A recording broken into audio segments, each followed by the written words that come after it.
Hello guys, welcome to my channel. आज हम करेंगे वर्कशीट नंबर 41 क्लास 10th की। ये वर्कशीट है 7 अक्टूबर 2020 की डेट में से हमें करना है और अभ्यास प्रश्न यानी कि प्रैक्टिस एक्सरसाइज है हाइट एंड डिस्टेंस चैप्टर की क्लास 10th के मैथ्स की। तो ये आप देख रहे हैं। अब हम स्टार्ट करते हैं वर्कशीट। हमारा फर्स्ट क्वेश्चन है, यदि एक मीनार जो 30 मीटर ऊंची है भूमि पर 10√3 मीटर लंबी छाया बनाती है, सूर्य का उन्नयन कोण आपको इसमें बताना है। ऑप्शन वाले क्वेश्चन हैं, इसमें आपके फर्स्ट 3 क्वेश्चन ऑप्शन वाले हैं, देन 2 क्वेश्चन फिलिप्स की फॉर्म में हैं। तो इस तरह से आपके क्वेश्चंस हैं। तो चलिए स्टार्ट करते हैं। क्वेश्चन टोटल वर्कशीट में 10 है। स्टार्ट करते हैं वर्कशीट। तो ये देखिए, पहला क्वेश्चन है, यदि एक मीनार जो 30 मीटर ऊंची है, तो ये ए बी आप मीनार देख रहे हैं, 30 मीटर ऊंची भूमि से 10√3 मीटर लंबी छाया बनाती है। तो ये भूमि पर इस मीनार की छाया है, समतल पर छाया बनती है BC tan√3।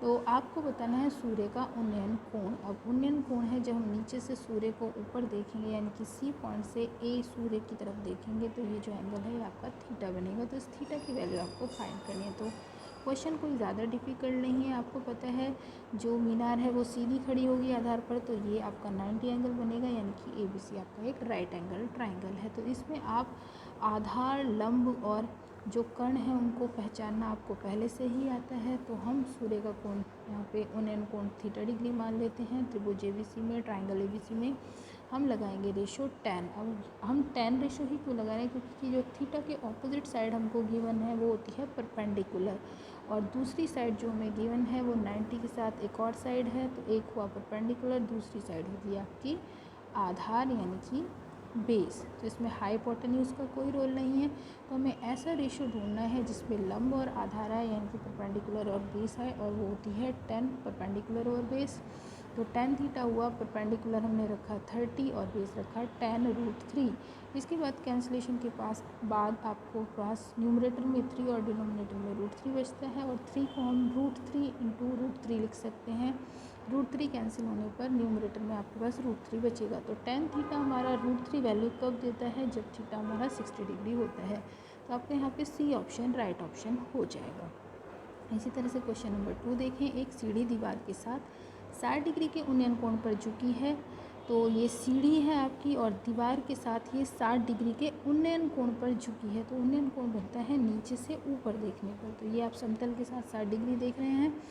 2.5 मीटर यानी कि 2.5 मीटर की दूरी पर ये जो है इसका आधार स्थित है। C आपकी सीढ़ी AC का आधार है, तो ये 2.5 मीटर हुआ। अब आपको सीढ़ी की लंबाई फाइंड करनी है। तो क्योंकि 90 बनेगा दीवार और नीचे जो 2.5 मीटर की छाया है उसके साथ, तो 90 के सामने वाली साइड हुई आपकी कर्ण, यानी कि सीढ़ी हमारी कर्ण है, और दीवार हुई लंब और आधार हुआ 2.5 मीटर। तो यहाँ पे हमें रेशो जो है लगाना है, जो हमें फाइंड करना है, यानी कि कर्ण यानी कि सीढ़ी, तो कर्ण आना चाहिए, और जो दिया है यानी कि हमें आधार दिया। तो आधार और कर्ण वाला रेशो है हमारा cos theta, base over hypotenuse. हमने cos 60 लगाया, थीटा की जगह 60 पुट करेंगे, ये हमें गिवन है, और बेस 2.5, और नीचे आएगी सीढ़ी की लंबाई। तो क्रॉस मल्टीप्लिकेशन के बाद सीढ़ी की लंबाई होगी 2.5 डिवाइडेड बाय cos 60 का वैल्यू, और cos 60 का वैल्यू होता है आपका 2। तो आंसर विल बी 5 मीटर। यहाँ मैंने गलती से बोल दिया, cos 60 का वैल्यू 1/2 होता है। क्रॉस मल्टीप्लिकेशन के बाद ये जो 2 है ऊपर जाके यहाँ मल्टीप्लाई हुआ है, तो आपको यहाँ पे 2.5 × 2 करना, और 5 मीटर आपका आंसर होगा। अब आगे देखिए क्वेश्चन नंबर 3। एक समतल पर खड़ी एक मीनार की छाया की लंबाई मीनार की ऊंचाई का √3 गुना है। तो ये समतल पर खड़ी एक मीनार है और इसकी ऊंचाई इसकी जो छाया है उसका √3 गुना है।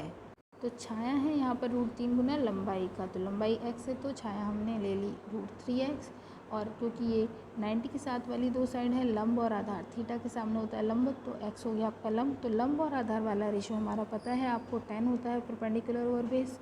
तो यहाँ हमने 10 लगाया, x/√3x वैल्यूज़ पुट किए लंब और आधार के, x से x कैंसिल करने के बाद tan थीटा 1/√3 हमारा होता है जब थीटा हमारा 30 डिग्री होता है। ये टेबुलर वैल्यू है और हमारा ऑप्शन भी राइट ऑप्शन हो जाएगा यहाँ। नाउ क्वेश्चन नंबर 4 देखें। एक 50 मीटर लंबे खंबे की छाया 50/√3 मीटर है। तो 50 मीटर लंबा हुआ ये खंबा और इसकी छाया बनेगी यहाँ। तो थीटा के सामने एंगल हमारा ये होगा उन्नयन कोण, और उन्नयन कोण ही आपको बताना है। नीचे से ऊपर की तरफ हम जब देखेंगे तो उन्नयन कोण बनेगा। तो इसके सामने आपका लंब होगा और 90 के साथ दूसरी साइड है आधार। तो लंब आधार का रेशो हमारा 10 होता है। तो यहाँ पे हमें साइन, कॉस और 10 में से फाइंड आउट करना है कि कौन सा रेशियो लगाना है। तो जो दो साइड हमको होंगे, एक गिवन और एक फाइंड करना है, वो वाला रेशियो लगाएंगे। तो यहाँ हमारे पास लंब आधार वाला रेशियो है 10 परपेंडिकुलर ओवर बेस। तो हम परपेंडिकुलर यानी कि 50 मीटर डालते हैं और बेस जो हमारा 50/√3 है। उसके बाद इसको हमने सॉल्व किया 50/1 और इनटू होगा 50/√3 का रेसिप्रोकल कर लेंगे तो √3/50। 50 से 50 कैंसिल होने पर tan थीटा का वैल्यू √3 आएगा, जो कि 60 डिग्री पर आता है। तो ये हमारा राइट ऑप्शन यहाँ पे होगा। फिलअप में हमारा 60 डिग्री आंसर आ जाएगा। अब नेक्स्ट क्वेश्चन 5 देखिए। tan√3 मीटर ऊंचाई वाली एक मीनार। तो सबसे पहले हमने एक मीनार बना दी tan√3 मीटर की। उसकी मीनार के शिखर का भूमि पर, उस मीनार के आधार से 30 मीटर, भूमि पर 30 मीटर दूर एक पॉइंट है और इसके शिखर का उन्नयन कोण हमको फाइंड करना है। तो उन्नयन कोण नीचे से ऊपर की तरफ बनता है। नीचे से जब ऊपर की तरफ देखते हैं तो उन्नयन कोण हमारा बनता है। उन्नयन कोण को एंगल ऑफ एलिवेशन हम कहते हैं। तो एंगल ऑफ एलिवेशन आपको यहाँ फाइंड करना है। लंब आधार आपको पता है गिवन है और एंगल फाइंड करना है। तो लंब आधार वाला ratio perpendicular Owais tan theta में होता है। तो जस्ट हमने वैल्यूज़ पुट की, कट करने के बाद हमने देखा tan थीटा 1/√3 आया और 1/√3 tan थीटा का टेबुलर वैल्यू 30 डिग्री पर होता है। तो ये हमारा क्वेश्चन हुआ। Now question number 6। Question number 6 में देखिए आपको दिया है दो खंबे हैं जिनकी ऊंचाई 16 और 10 मीटर है। तो मैंने एक आधार लिया कुछ दूर CD और उस पर AC और ED दो खंबे बनाए 16 और 10 मीटर के।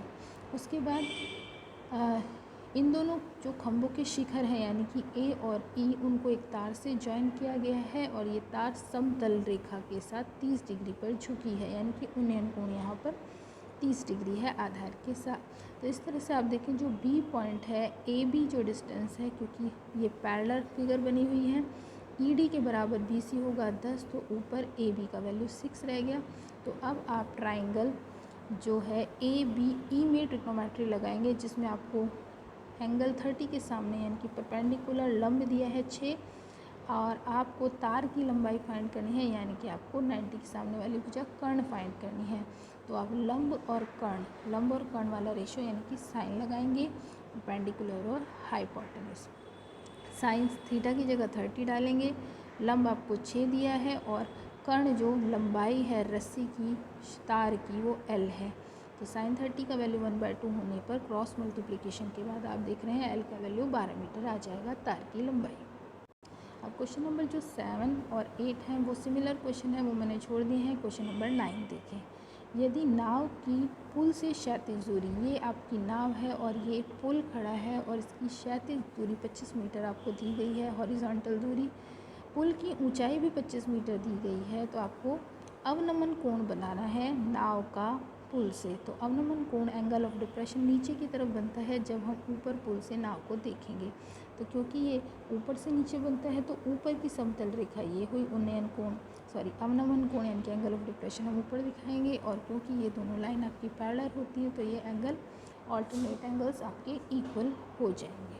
अब हम सिंपली ट्राइंगल में ट्रिग्नोमेट्री लगाएंगे। थीटा के सामने परपेंडिकुलर और ये बेस लंब आधार वाला रेशियो 10 लगाया हमने, लंब और आधार दोनों सेम है तो कट के आपके पास 1 आ जाएगा कैंसिलेशन के बाद, और 10 45 का वैल्यू 1 होता है। तो जो इसमें एंगल ऑफ डिप्रेशन है ये आपका 45 डिग्री होगा। ये क्वेश्चन नंबर 9 था। और क्वेश्चन नंबर 10 में सिर्फ आपको फिगर ड्रॉ करनी है, ये आपको सॉल्व नहीं करना है, और सॉल्व करने के लिए इसमें रिक्वायर्ड इन्फॉर्मेशन भी नहीं गिवन है जो होनी चाहिए, कंप्लीट इन्फॉर्मेशन नहीं है। दो व्यक्ति एक मीनार के विपरीत दिशा में खड़े हैं। तो ये AB मीनार है यहाँ, और यहाँ दो व्यक्ति कुछ दूरी पर खड़े हैं। ये डिस्टेंस भी नहीं बताया गया है कि ये कितनी दूरी पर खड़े हैं या बराबर डिस्टेंस पर खड़े हैं। P और Q दो व्यक्ति हैं, यहाँ पर एक खड़े हैं। यदि मीनार AB की जो ऊंचाई है वो 60 मीटर है, ये आपको फिगर में दिख रहा है, तो इन दोनों व्यक्तियों के बीच की दूरी ज्ञात करने के लिए आप ये फिगर बनाएंगे। आप पहले ये डिस्टेंस फाइंड करेंगे और फिर ये, इसमें डिस्टेंस फाइंड करना नहीं है, सिर्फ फिगर ड्रॉ करनी है। यहाँ पे आपके 90 के एंगल होंगे। तो 2 राइट एंगल ट्राइंगल आपके इस तरह से यहाँ फॉर्म होंगे। तो क्वेश्चन नंबर 10 में से फिगर ड्रॉ करनी थी आपको। तो ये थी आपके बच्चों वर्कशीट। इसमें 2 क्वेश्चन मैंने छोड़ दिए हैं, आप उनको प्रैक्टिस करें, उनके आंसर मुझे कमेंट बॉक्स में कमेंट करके बताएं। और कोई अगर आपको प्रॉब्लम है तो आप मुझे कमेंट करके बता सकते हैं। Thank you for watching my video.